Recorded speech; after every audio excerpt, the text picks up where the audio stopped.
Salutare tuturor, numele meu este Florin și bine ați și la un nou episod de Brawl Stars. Scuze că n-am mai postat, mi s-a șters Minecraft-ul și nu mai pot să-l instalez. Și hai să-i dăm drumul. Nici Brawl Stars nu m-am mai jucat așa, dar m-am mai jucat o, două, trei meciuri de plictiseală. Și încerc să mai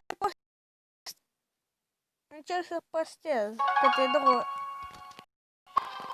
două, trei episoade.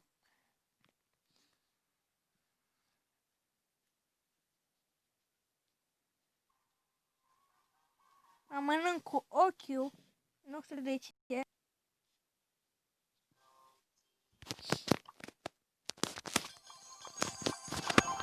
Da, am pierdut ăla, nu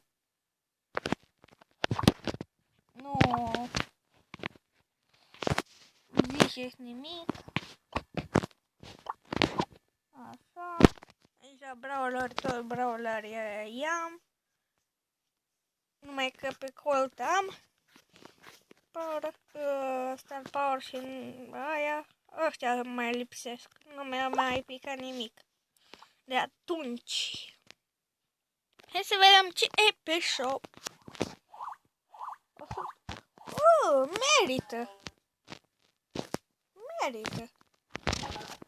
Nu am gemuri. Asta fi.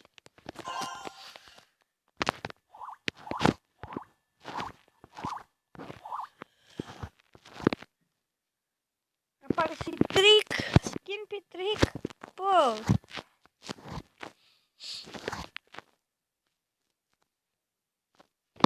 Nu că așa, dar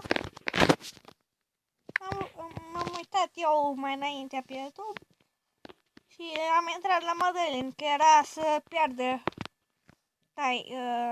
au pierdut 3 taiere, după aia am scăpat telefonul, după aia mai avea un taier, era să-l piardă. S-a făcut 15 minute. Și nu că fac eu ca să puneți aici.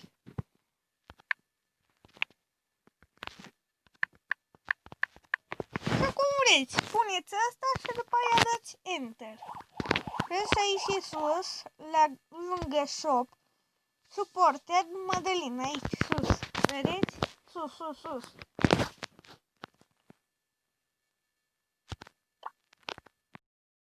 Și gata.